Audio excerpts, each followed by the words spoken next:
მოგესალმებით. ეს ჩვენი სტუმრებიანი საფეხბურთო კლუბ რაჭა 2020-ის წევრები, ნანა წვედიანი, ბარბარე ჭელიძე, ნინო მაისაშვილი, რომლებმაც წელს შეძლეს და გადავიდნენ საქართველოს ჩემპიონატის უმაღლეს ლიგაში. კლუბი არსებობს უკვე 4 წელია, ამ მიზნისთვის იბრძვიან და დადგა ის ანატრელი ეტაპი, როდესაც გოგონებმა მიაღწიეს თავის წვრთნელთან ერთად და უღალავი შრომის შედეგად და უკვე მომავალ სეზონს გაატარებენ საქართველოს უმაღლეს ჩემპიონატში. მოგესალმებით კიდევ ერთხელ, გილოცავთ და უკვე ველოდებით უკვე უმაღლეს ჩემპიონატშიც თქვენს წარმატებებს. პირველ რიგში რა თქმა უნდა, ალბათ მიზანი იქნება, რომ დარჩეთ, შეინარჩუნოთ ადგილი და ასე დაეცნოთ კარგად ამ ჩემპიონატს, თუ უკვე რა დონე იქნება და შემდეგ უკვე ამ ჩემპიონატის მოგებითვისაც ვიბრძოლოთ. პირველ რიგში მინდა ასე ვთქვათ, თქვენი ინტერესი ფეხბურთისადმი, როდის გაჩნდა, როგორ გაჩნდა, რა გზები გაიარეთ იქამდე, რომ კლუბში მოსულიყავით, რომ აი თქვენი გამოცდილება და ეს ისტორია რომ მოგვიყვეთ. მოგესალმებით, მადლობა დიდი მოწვევისთვის. ეს ინტერესი იყო ბავშვობიდან, თამაშობდი ბიჭებთან ერთად. მაშინ არ იყო ეს გოგოს ფეხბურთის სტერეოტიპები არსებობდა და დღესაც არსებობს და მე მომიწია თავის დანებება, იმიტომ რომ არ იყო არსად გასახანი და 2021 წელს ვნახე ჩვენი დამფუძნებელი ბექა, ვნახა თვითონ და შემომთავაზა ესეთი რაღაც, რომ ვარ გოგოების გუნდიო და თუ სურვილი გექნება რომ ითამაშო, მეც დავთანხმდი, ჩემი მთელი არსება ეგ არის, სპორტია, ფეხბურთია. დავთანხმდი და იმის მერე მოდივართ ერთად ვივიწით ერთი მიზნისთვის და გადავედით უმაღლეს ლიგაში. და ახალ დაფუძნებულ კლუბში, რა თქმა უნდა, არის ბევრი პრობლემები, გამოწვევები, ხო? ნუ ჯერ ასაწყობია ბევრი რამ, ხო? გუნდის სტრატეგია, ვინ იქნებიან მოთამაშეები, იქ რაღაც სხვა პოზიციებზე არ არის შესაბამისი, ასე ვთქვათ, ფეხბურთელები იმ დონის, რაც ესაჭიროება. ანუ შენი გადმოსახედიდან ახლა ამ 4 წლის განმავლობაში, 3 წლის განმავლობაში, რაც ხარ, ასე ვთქვათ, კლუბში. რა ეტაპები გაიარე და რა იყო ყველაზე რთული ამ დრომდე? თავიდან შეგუების ეტაპია რა, ანუ უნდა გაიცნო ყველა, შეეგო ახალ აი ოჯახს, ესე რომ ვთქვათ. მე შენში უნდა ჩადო ის ყველაფერი, რისთვისაც იბრძვი, გადახარშე ყველაფერი და აი შეეჩვიო გარემოს. სტაფს, მეგობრებს, ახალ. ნუ რაღაცა ერთი გუნდი რო გამოვიდეს, რომ მიზანი ის რაც აქვს კლუბს რომ მიაღწიოს ამისთვის ყველაფერს საჭიროება და აი სტერეოტიპები ახსენეთ და თქვენს პირადად ოჯახში როგორ უყურებდნენ თქვენს ამ ასე ვთქვათ მისწრაფებას და სურვილს ფეხბურთისადმი? აი ძალიან ბავშვობაში რო თამაშობდი ბიჭებთან, არ იყვნენ ანუ არ უნდათ რომ ეთამაშა, ანუ როგორც ყველგან, ისე ჩემთანაც იყო სტერეოტიპი, რომ გოგოს საქმე არ არის ფეხბურთი.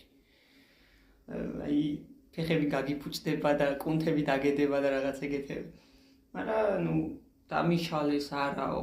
მეც ახლა ბავშვი ვიყავი, არ მქონდა იმის თავი, რომ ჩემ თვითონ გადამეხარშა რაღაცეები და შემდეგ უკვე მაინც იქეთ წავედი, რაც გულით მინდოდა. და ახლა მთელი ოჯახი მოვედანზია ჩემთან ერთად, ჩემ გვერდით. ძალიან კარგია და ზოგადად მუნიციპალიტეტში როგორი განწყობაა, როგორ თვლით, ანუ ამ მიმართულებით უკვე ანუ შეიცვალა ზოგადად ადამიანებს ჩვენს მოსახლეობაში და ანუ თქვენი გამოცდილებით, როგორც არა მარტო ჩვენს მუნიციპალიტეტში, ანუ საქართველოს მასშტაბზე რო გადავიდეთ, ანუ ხალი სპორტში და ფეხბურთში, როგორ ფიქრობთ უკვე როგორ დამოკიდებულება აქვს საზოგადოებას ახლა უკვე? აი ძალიან ბევრი დამტკიცეს ხალებმა, რომ არა მარტო სპორტი, აი ყველაფერი შეუძლია გააკეთოს ქალს და სპორტი მით უმეტეს ყველასია. ეხაც აი გოგოების ფეხბურთზე უფრო მეტი გულშემატკივარი დადის, ვიდრე ბიჭებისაზე. ჩვენთან პირადად ეგრე არის. ჩვენთან უფრო მეტი გულშემატკივარი მოდის, ვიდრე ბიჭებთან. ძალიან კარგი. გამიზიაროთ თქვენი განცდები, ემოციები, თქვენი ფეხბურთისადმი მისწრაფება როგორ დაიწყო, როგორ მოხვდით კლუბში და რა ეტაპები რომ გავიარეთ თქვენც რომ გაუზიაროთ ჩვენს მსმენელს თქვენი გამოცდილება. თავიდან მის ბიჭების გუნდში თამაშობდი, იქაც ლაშრატიანი იყო მწვრთნელი და იმის დამსახურება არის ახლა სადაც ჩვენ ვართ და სადაც მე ვარ.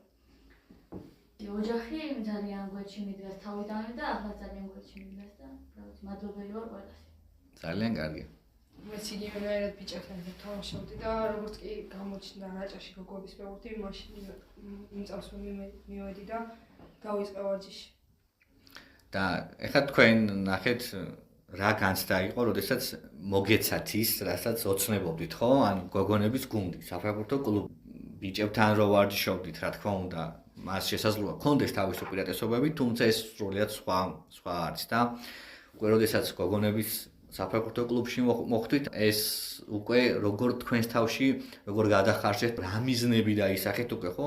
ერთია რომ უკვე მოგეცათ შესაძლებლობა, რომ აი მე უკვე შემიძლია რომ რაღაცა სერიოზულად ვიფიქრო ამ მიმართულებით, ხო, არის დონე, რაღაც გართობის დონე და არის რაღაცა დრო, როდესაც წყვიტავ. ეს არის ჩემი საბოლოო პროფესია და მინდა რომ გავყვე, ხო? ანუ ეს უკვე როდის მოვიდა თქვენთან, რა ეტაპებზე და ანუ ამ საფეხბურთო კლუბის გაჩენამ რა იმოქმედა ამ გაწყვეტილების მიღებაში როგორი იყო ეს?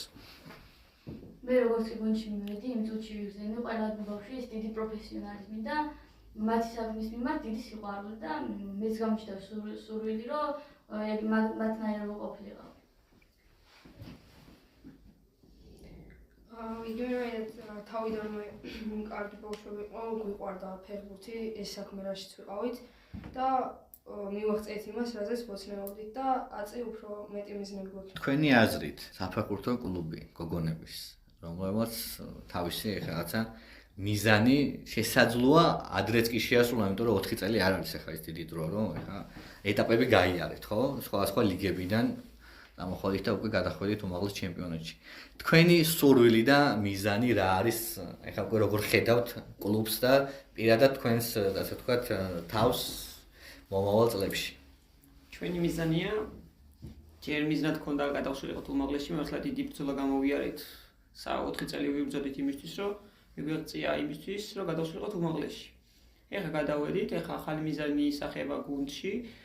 ყველას აქვს მიზნად დასახული ის, რომ შევინარჩუნოთ ადგილი და შემდეგ უკვე ვიფიქროთ იმაზე, თუ როგორ გავხდეთ ჩემპიონები უმაღლესში.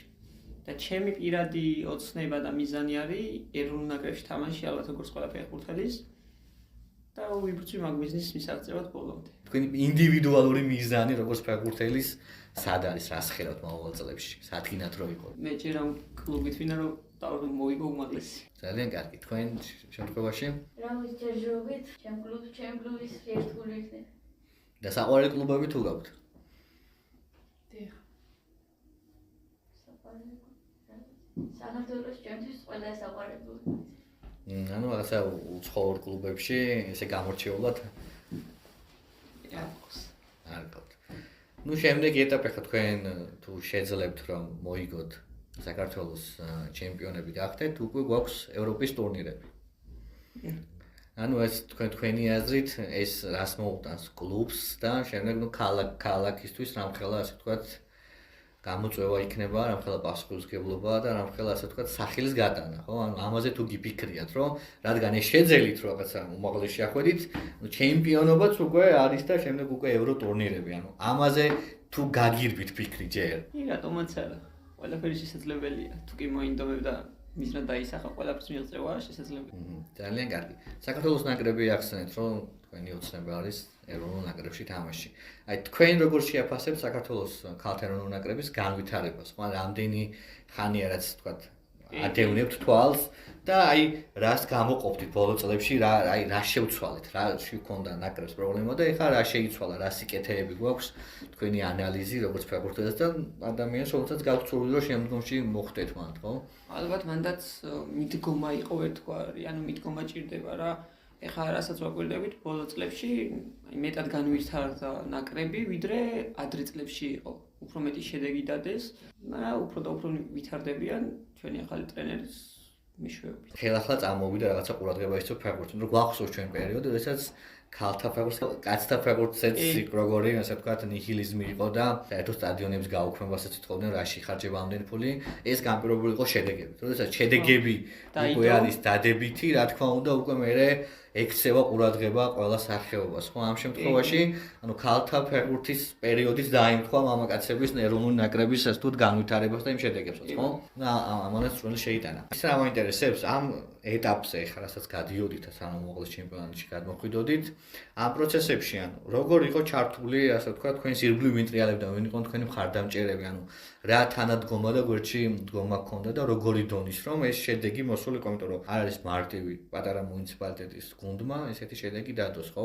როგორ შეაფასებთ თქვენს გვერდში დგომას? ხალხით ყოველთვის გულშემატკივრობდნენ ძალიან, ბევრი ხალხი მოდიოდა ჩვენს თამაშზე. აი, როდესაც მნიშვნელოვანი თამაშები გქონდა, ხალხი გზაში გვაჩერებდა და გვეკითხებოდა რა სიზავთო წარმატებებიო და თქვენი იმედი გვაქვს და აუცილებლად მოვატოთ თამაშებზე. სტიმულს გვაძლევდნენ ბევრ мотивაციას და რა. როგორი პირობები გვაქვს? აი, ჩვენთან პირადად ჩვენს გუნდში არის ერთსულოვნება. ერთი დიდი ოჯახი ვართ და გამოვარჩევ იმით, რომ ჩვენ გვაქვს ყველანაირი პირობა იმისთვის, რომ თუ ფეხბურთის თამაში გინდა, რომ განვითარდე და წინ წახვიდე. სხვა კლუბებში არ ვიცი როგორ ხდება, მაგრამ ჩვენი კლუბი აი გამორჩეულად არის რა მაგ თემასთან მიმართებით. ზოგ გუნდს არის, რომ არ აქვს არც მოედანი, უნდა იქირაოს, არ აქვს ინვენტარი, უნდა ინათხოლოს, ბურთი, რაღაც, ანუ ეგ ყველაფერი ჩვენ გვაქვს. და რა ვიცი, მეტი განვითარების შანსია ჩვენთან, ვიდრე სხვა კლუბებში. ძალიან კარგი. ნუ არ შეიძლება რომ არ ვისაუბროთ ამ ასე ვთქვათ მიღწევების შემდეგ ადამიანზე, რომელიც ალბათ ერთ-ერთი მთავარი ფიგურა იყო ამ შემთხვევაში თქვენი ტრენერი ლაშა რატიანი. ალბათ თქვენთვის ყველასთვის პირველი ტრენერი იყო, ხო, ეს ოფიციალურ დონეზე, ხო? ანუ მაინტერესებს, ანუ ლაშა რატიანის წვლილი ამ ყველაფერში თქვენთან მიდგომა, ანუ როგორი არის ასე ვთქვათ გუნდში, ხო? ანუ როგორ მოხსტოვებს, ხო? როგორ ემოციაშია, ხო? ანუ რამდენად გავლენას ახდენს თქვენზე. ნუ ფაქტია რომ ნუ იდეაში მოახდინა, იმიტომ რომ შედეგი დაიდო და ბევრი შრომის შედეგად თქვენ მიხვედით იმაზე, სადაც ეს წლები უმიზნებდით. თუმცა ანუ თქვენი პირადი იმიდან, ანუ ლაშას ფაქტორი ამ ასე ვთქვათ შედეგში რაც დაიდო. პირველ რიგში მაგ ადამიანის დამსახურება ჩვენ რომ ამდენს მივაღწიეთ, ეგ ადამიანი გვაძლევს мотивაციას იმისას, რომ ფეხბურთი ვითამაშოთ, ყველაფერს აკეთებს იმისთვის, რომ ჩვენ სტიმული მოგცეს და განვითაროს ფეხბურთისთვის. ლაშა არის ერთ-ერთი პროფესიონალი თავისი საქმის. მაქსიმალურად ცდილობს, რომ ყველაფერი ჩადოს თავის საქმეში, ჩვენ კარგად ვიყოთ, მაქსიმალურად ყურადღებიანია, ვინმეს რამე თუ უჭირს, ანუ ულხინს, სულ მის გვერდით არის. აი, მართლა ყველაფერს აკეთებს ჩვენთვის, აი, ბევრი სირთულე გამოვიარეთ ერთად ყველაფერი მივაღწიეთ, რაც ქონდა დასახული მიზნად და მადლობა მას ყველაფრის. თქვენ ისაუბრეთ თქვენი შესახებ, თქვენი ფეხბურთის მისწრაფების შესახებ. ანუ თქვი რომ რაღაცა ოჯახში იყო დრო, როდესაც მიგზავნდნენ, არ მოსწონდათ რაღაცა. ანუ თქვენ უკვე როდესაც ხართ ფეხბურთელები, კონკრეტულ შედეგზე გახვედით, დაგეგმილი გაქვთ კონკრეტული შედეგები და იცით უკვე სად და როგორ გინდათ რომ იყოთ მომავალ წლებში. აი რას ურჩევდით, რას ეთყოდით იმ გოგონებს, რომლებსაც უნდათ სპორტში ჩართვა. ნუ შესაძლოა არ იყოს ეს ფეხბურთი იყოს აუცილებლად რაღაცა სხვა მიმართულებით. ზოგადად სპორტში გოგონები რომ ანუ თქვენი გამოცდილებიდან გამომდინარე, რა არის აქ მნიშვნელოვანი, რომ შეიძლება იყოს დაშლა, შეიძლება რაღაცა საზოგადოების მხრიდან სადღაც შესაძლოა მაინც იყოს რომ ეს რა შენი საქმეა, ანუ თქვენი გამოცდილებიდან თქვენ როგორ მისცემდით მუხტს და გააზლიერებდით, ანუ რას ურჩევდით და რას გაუზიარებდით. ვიტყოდი რომ ყოველთვის მიისწრაფონ თავიანთი მიზნისკთვის, ყოველთვის დაისახონ მიზანი და იბრძოლონ იმისთვის, რომ მიაღწიონ ბოლოს. სტერეოტიპები მაინც იარსებებს, მაგრამ იმდენად ძლიერები უნდა იყვნენ, რომ ეგ ყველაფერი გადალახონ და მოერიონ. უნდა აკეთო შენი საქმე, რაც შენ გულით გინდა და ბედნიერს ხდის ეგ. არასდროს არ უნდა თქვა შესაძლებლობებზე უარი, ყოველთვის უნდა მიისწრაფო მათი აღდგენა. იმას ვეტყოდი რომ არ მოусმინო ხალხის იმ სტერეოტიპს, რომლებიც ამბობენ რომ ქალის საქმე არაა ფეხბურთი, ან თუნდაც რამე სპორტი. დაისახონ მიზნები და მიაღწიონ, იმიტომ რომ ყველაფერი შესაძლებელია. მომავალ ჩემპიონატებს ვისაუბროთ. თუ გაქვთ ინფორმაცია, რა დონის კლუბები არიან, თუ არის ვინმე ნაცნობი, უკვე რაღაცა დონე იცვლება, ხო? ეხლა მაინც როგორც არ უნდა იყოს, უმაღლეს ჩემპიონატში უფრო მაინც სხვა დონე არის. რა ინფორმაცია გაქვთ თქვენ უშუალოდ კონკურენტებზე? დაიწყეთ თუ არა უკვე ასე ვთქვათ მზადება მომავალი ასე უმაღლეს ჩემპიონატისთვის? ხო, ნუ მაინც უკვე ცვლილება არის რაღაცა, ხო? ამ ჩემპიონატში თქვენ ახლა რამდენიმე წელი იყავით, უკვე შეჩვეული იყავით, ხო? და უკვე ასე თუ ისე კონკურენტებსაც კარგად იცნობდით და ტაქტიკა იცოდით მათი. ეხლა უკვე სხვა კლუბებთან მოგიწევთ თამაში, უფრო შედარებით მაღალი დონეა. ნუ როგორ შეაფასებით რა ინფორმაცია გაქვთ, რა თქვენი შესაძლებლობები როგორია ამ გადმოსახეთიდან?